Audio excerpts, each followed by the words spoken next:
اسلام کا جو عظیم رکن حج ہے اس کا آغاز ہو جاتا ہے۔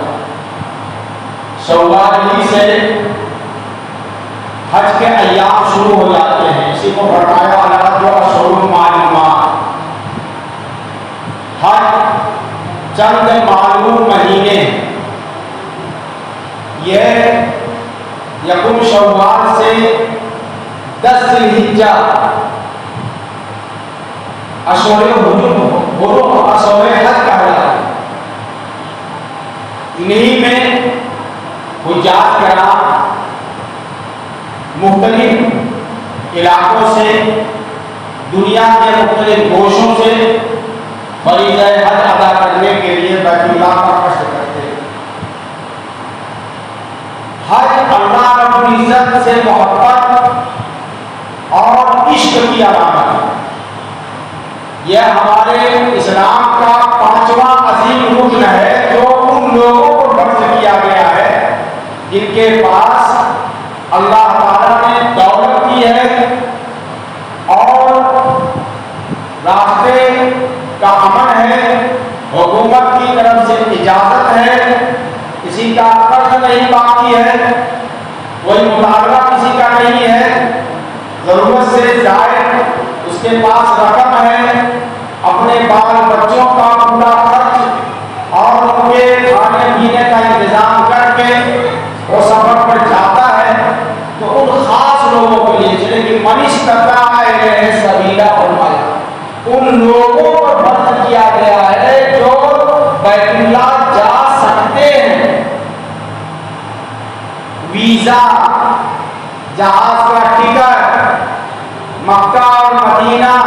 میں قیام کا خرچ وہ برداشت کر سکتے ہیں، اور اب تو دنیا کا یہ نظام بن چکا ہے کہ کسی دوسرے ملک میں جانے کے لیے اپنے ملک کا پاسپورٹ ہونا اور وہ ملک جہاں وہ جا رہے ہیں وہاں کا ویزا ہونا ضروری ہے۔ پہلے دور میں یہ سب نہیں تھا، آدمی سفر کرتے ہوئے کسی بھی ملک میں چلا جاتا تھا، نہ ویزا کا سسٹم تھا اور نہ پاسپورٹ کا سسٹم تھا۔ لیکن اب جو اگر پاسپورٹ نہیں ہے اور ویزا نہیں لگا ہے تو کسی صورت میں نہیں جا سکتے، لہٰذا وہ محصور مانا جائے گا۔ تمام تر کوشش کے باوجود بھی اگر وہ حج نہیں کر سکا تو گنہگار نہیں ہوگا، پھر آئندہ کوشش کرے، کوشش کرتا رہے۔ اس لیے کہ اللہ کے رسول صلی اللہ علیہ وسلم نے حج کی اہمیت بیان کرتے ہوئے فرمایا کہ جس کے پاس حج کرنے کے وسائل ہیں اور اس کے باوجود بھی وہ حج نہیں کرتا ہے تو وہ یہودی بن کے مرے یا نصرانی بن کے مرے، اللہ تعالیٰ کو اس سے کوئی غرض نہیں۔ یعنی استطاعت رکھتے ہوئے حج نہ کرنا ایک بہت عظیم گناہ ہے۔ یہودیوں جیسی حرکت بتائی اللہ کے رسول نے، عیسائیوں جیسی جو اپنی شریعت پر عمل نہیں کرتے، لہٰذا ہر مالدار پر حج واجب ہو جاتا ہے۔ جیسے اس کے پاس اتنی رقم آتی ہے جس سے وہ سفر کر سکتا ہے تو اس پر حج واجب ہو جاتا ہے۔ کہ اور بات ہے کہ وہ تاخیر کرتا ہے، ایک غریب پر حج فرض نہیں ہے، ایک ضرورت مند پر حج فرض نہیں ہے، لیکن جو مالدار ہوگا اور اس کے پاس رقم کی فراوانی ہے وہ خرچ کر سکتا ہے اور کسی کا قرض بھی اس کے ذمہ نہیں ہے، تو ایسا آدمی اگر حج نہیں کرتا ہے تو وہ مر جاتا ہے۔ تو یہودیوں کی طریقے سے اللہ کے رسول صلی اللہ علیہ وسلم نے فرمایا کہ یہودیوں اور نصرانی، چاہے یہودی بن کے مرے چاہے نصرانی بن کے مرے، اللہ کو کوئی فرق اس سے پڑنے والا نہیں۔ یہ عظیم واقعہ ہے، اس لیے کہ حج حقیقت میں اللہ تعالیٰ کا بلاوا ہے، احکم الحاکمین کا بلاوا ہے، رب العالمین کی طرف سے دعوت ہے۔ گویا کہ کروڑوں مسلمانوں میں سے مردکان توحید میں سے کچھ خاص بندوں کو اللہ تعالیٰ نے اپنے گھر کی زیارت کرنے کی دعوت دی ہے کہ آپ اس بیت اللہ کو دیکھو جو دنیا میں ہماری عبادت کے لیے سب سے پہلے بنایا گیا ہے۔ ان اول بیت وضع للناس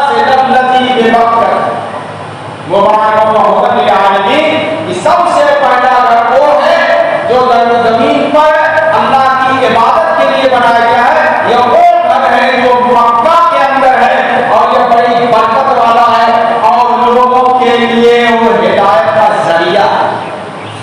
اسی دن سے جب اللہ تعالیٰ نے اپنے فرشتوں کو حکم دیا تھا دنیا میں اپنا گھر بنانے کے لیے،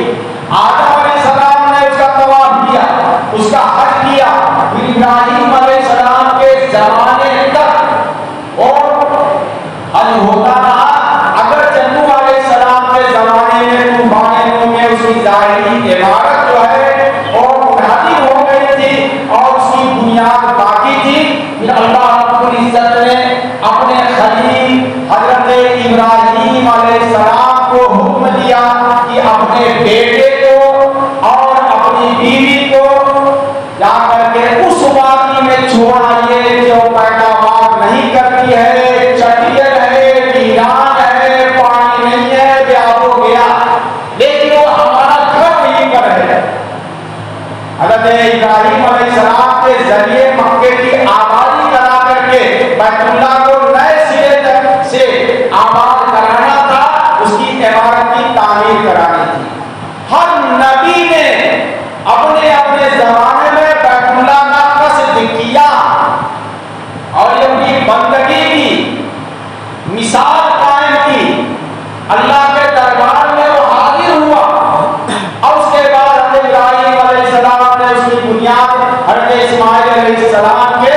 ساتھ مل کر کے کی اور وہ عمارت تب سے اب تک محفوظ ہے اور قیامت تک انشاءاللہ اسی حالت میں رہے گی، اور دنیا کا آخری مسلمان جب تک دنیا ہے قائم اور مسلمان موجود ہے اس کا حل ہوتا ہے۔ یہ بہت بڑا احساس ہے۔ ایک حاجی تو اللہ کے رسول نے فرمایا الحاج والعمار رحمۃ اللہ، حج کرنے والا اور عمرہ کرنے والا یہ اللہ کے مہمان ہیں، اللہ کا وفد ہے، اللہ نے ان کو بلایا، لہذا جب وہ حج کر کے واپس آئے تو اس سے ملو اور اسے دعا کی درخواست کرو، اس لیے کہ وہ پاک صاف مان کر کے آیا ہے بیت اللہ سے، اللہ کے گھر کا طواف کر کے آیا ہے، دیدار کر کے آیا ہے، مکے کی گلیوں میں گھوم کر کے آیا ہے، جو محبت وحی ہے، رسول اللہ کے قدموں کی وہاں پر چاپ ہے، انوار و برکات کا مسکن ہے، وہاں کی ہواؤں میں، وہاں کی فضاؤں میں رات دن رحمت نازل ہوتی جاتی ہے، اور اس بیت اللہ کے اندر جو نماز پڑھتا ہے اس کو ایک نماز پڑھنے کا ثواب 1,00,000 نماز پڑھنے کے برابر ملتا ہے، اور وہ زیارت کرنا ان لوگوں کے لیے مقدر ہوتا ہے جو قسمت والے ہیں، جن کے لیے خیر مقدر کر دیا گیا ہے۔ یہ اللہ کے رسول نے فرمایا من حج البیت ولم يرفث ولم يفسق رجع كيوم ولدته امه، جس نے بیت اللہ کا قصد کیا اور ایام حج میں حالت احرام میں اس نے کوئی بری بات نہیں کی، گندی بات نہیں کی، برا عمل نہیں کیا، برا کام نہیں کیا، گناہ نہیں کیا اور برائیوں سے بچا رہا، احتیاط کرتا رہا، اللہ کا ذکر کرتا رہا، تو ایسا پاک و صاف ہو کر کے وہاں سے لوٹ کر کے آتا ہے جیسے کہ ابھی وہ بچہ جو اپنی ماں کے پیٹ سے پیدا ہوا ہے بالکل معصوم ہوتا ہے، گناہوں سے پاک ہوتا ہے۔ حج کی یہ تاثیر ہے، حج کا یہ اثر ہے۔ ایک حاجی اگر حج کے لیے جاتا ہے تو حاجیوں کا بڑا مقام ہے، اور حج نہ کرنے والوں کے لیے بڑی وارننگ ہے، اس لیے کہ ہمارا ایمان اللہ کی وحدانیت اور اس کی الوہیت کو قدم قدم پر اپنے کردار سے، اپنے اقوال سے، اپنے اعمال اور سیرت سے ظاہر کرنا ہے کہ ہم اللہ کو ایک مانتے ہیں اور اسی کے سامنے سر جھکاتے ہیں اور اسی کے حکم گاتے ہیں اور اسی کے سامنے ہاتھ پھیلاتے ہیں اور اس کے دربار میں ایک محتاج فقیر مسکین بن کر کے اپنی مغفرت کرنے کے لیے اور اپنی مغفرت چاہنے کے لیے اس کے دربار میں ہاتھ پسارے ہوئے دیوانہ وار آتے ہیں۔ نہ بدن کا کپڑا ہے اور نہ جسم پر لباس ہے، صرف ایک احرام ہے، ایک لنگی ہے، ایک چادر کی شکل میں، بال بکھرے ہوئے ہیں اور بدن کے ناخن بڑے ہوئے ہیں، اس لیے کہ ایک دیوانگی اور ایک عشق کی حالت دکھانی ہے کہ جو دیوانہ ہوتا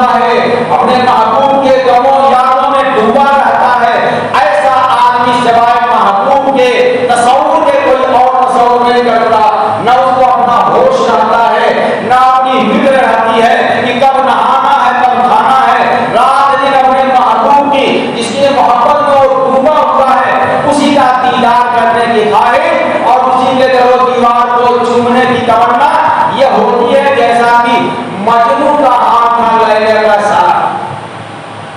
یہ اللہ سے سچی محبت کی ایک علامت ہے کہ جاؤ اور ہمارے گھر کے، ہمارے بلد امین کے، رسول اللہ کے مسکن کے در و دیوار کو دیکھو جہاں ہماری رحمتیں نازل ہوئی ہیں، اور وہاں پر ہمیں اٹھتے بیٹھتے چلتے پھرتے پہاڑوں پر چڑھتے وادیوں میں اترتے پکار لبیک اللہم لبیک لا شریک لک لبیک، اے اللہ میں حاضر ہوں، اے اللہ میں حاضر ہوں، تیرے در پر بھکاری بن کے آیا ہوں اور سواری بن کے آیا ہوں، محتاج بن کے آیا ہوں، مسکین بن کے آیا ہوں، تیرے در سے مغفرت کا پروانہ لینے آیا ہوں، تیرے دربار میں حاضری دے کر کے تیری رحمتوں کا فرمان لینے آیا ہوں، اپنی مغفرت کرانے آیا ہوں۔ اے اللہ العالمین، حاجی اپنے دربار، اللہ کے دربار میں یہی دعا کرتا ہے۔ کعبہ پر پڑی جب پہلی نظر کیا چیز تھی دنیا بھول گئے، کعبہ پر نظر پڑتے ہی فرمایا گیا کہ جو تم دعا کرو گے کعبہ پر نظر پڑتے ہی وہ دعا اللہ ضرور قبول کریں گے۔ اور حاجیوں سے پوچھ لیجئے جو حج کی نیت سے جاتے ہیں، میں نے کیوں نیت کہی؟ اس لیے کہ اب وہ حج تفریح کے طور پر نہیں ہوتا ہے، حج اپنی دولت کی نمائش کے لیے نہیں ہوتا ہے۔ حج کرنے والوں کا یہ حالت ہو چکی ہے کہ بیت اللہ کا حج کرنے جاتے ہیں اور اسمگلنگ بھی کرنے آتے ہیں، لے بھی جاتے ہیں، لے بھی جاتے ہیں۔ جو حج کے لیے جائے گا، اللہ کے لیے جائے گا، ریا سے پاک ہو کے جائے گا، جیسے ہی دعوت اللہ پر اس کی نظر پڑے گی اس کی دنیا بدل جائے گی، فوراً آنکھوں سے آنسو از خود جاری ہو جائیں گے اور دل میں ایک عجیب کیفیت تھرتھراہٹ اور ڈر کہ میں اس عجیب گھر کو دیکھ رہا ہوں جس کو اللہ تعالیٰ نے مثابۃ للناس بنایا ہے۔ بڑا خوبصورت گھر نہیں ہے، تاج محل نہیں ہے، بس پتھروں کو چن دیا گیا ہے اور اس پر گلاف چڑھا دیا گیا ہے، لیکن اللہ نے اس کے اندر وہ وقار، وہ عظمت، وہ جلالت پیدا فرما دی ہے کہ جیسے ہی دنیا کے بڑے سے بڑے متکبر، بڑے سے بڑے بادشاہ کی نگاہ پڑتی ہے بیت اللہ پر تو اس کی دل کی حرکت بڑھ جاتی ہے اور بدن میں لرزہ طاری ہو جاتا ہے۔ شرط یہی ہے کہ وہ حاجی بن کے گیا ہے تب، اور اس وقت جو دعا کرتا ہے اللہ اسے رد نہیں کرتا۔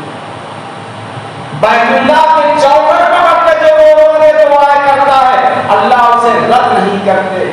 رکن یمانی کو پکڑ کر کے جو دعائیں کرتا ہے، غلاف کعبہ کو پکڑ کر کے جو دعائیں کرتا ہے، حدیث میں داخل ہو کر کے جو دعائیں اور نماز ادا کرتا ہے، ہر عبادت کو اللہ قبول کرتے ہیں۔ شرط یہ ہے کہ اللہ کے لیے اس نے حج کیا ہوتا اور اس کی زندگی میں ایک انقلاب آتا، اس کی زندگی میں ایک تبدیلی آتی ہے اور آنے کے بعد دنیا دیکھتی ہے کہ یہ حاجی صاحب جیسے کیسے گئے تھے اور اب ان کا حال یہ ہے کہ مسجد تھامے ہوئے ہیں، چہرے پر داڑھی کا نور ہے، عبادت کی فکر ہے، نماز کی پابندی ہے، معاملات کی صفائی ہے، اس لیے کہ اللہ نے اس کے گناہوں کو معاف کر دیا ہے۔ وہ اللہ کا عاشق بن کر کے گیا تھا اور اللہ نے اسے پاک بن کر کے واپس بھیجا ہے۔ حج کرنے والے جا رہے ہیں، لاکھوں کی تعداد میں دنیا میں حج کرنے والے ہیں اور ایسے ایسے بدبخت بھی ہیں کہ 20 حج کرتے ہیں، 50 عمرہ کرتے ہیں، لیکن اس کی زندگی میں کوئی تبدیلی نہیں آتی، ذرہ برابر بھی اس کے معاملے میں فرق نہیں آتا، اور آنے کے بعد اس کے دل کی خباثت اور بڑھ جاتی ہے۔ اس لیے کہ عیسیٰ علیہ السلام کا گدھا اگر مکہ جائے تب بھی واپس آئے گا، وہ گدھا رہے گا، کسی نبی کا گدھا ہو تب بھی۔ ایسے ہی ایک مسلمان لاکھ اللہ کے رسول کا نام لیتا ہے لیکن دل میں وہ کھوٹ ہے، دل میں نفرت ہے، دل میں دشمنی ہے، دل میں بغض ہے، اور جا کیوں رہا ہے تاکہ لوگ اس کو حاجی صاحب کہیں، تاکہ لوگ جان جائیں کہ یہ مالدار ہے، تاکہ اس کو ایک ٹائٹل مل جائے، نہ داڑھی رکھے گا نہ نماز پڑھے گا لیکن حاجی کا ٹائٹل دھڑنے سے استعمال کرے گا، صرف یہ نیت دکھانے کے لیے کہ میں حج کرنے گیا تھا، یعنی 10 لاکھ میں خرچ کر کے آیا ہوں. اللہ کے نزدیک وہ حاجی نہیں ہے، شریعت میں وہ حاجی نہیں ہے. ہاں ظاہر میں حج گیا ہے، کہیں گے کہ اس کا بہت زیادہ ہو گیا. جیسے ہم اگر نماز پڑھتے ہیں اور نماز میں ہماری نیت نہیں ہے اور ہم جھکتے بھی ہیں، ہم کھڑے بھی ہوتے ہیں،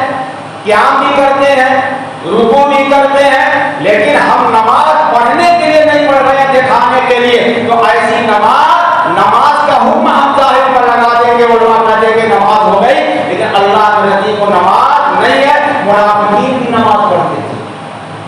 آج کل کے مسلمان اس طریقے سے نماز چھوڑتے ہیں، منافقوں کو بھی جرأت اور ہمت نہیں ہوتی کہ نماز چھوڑے.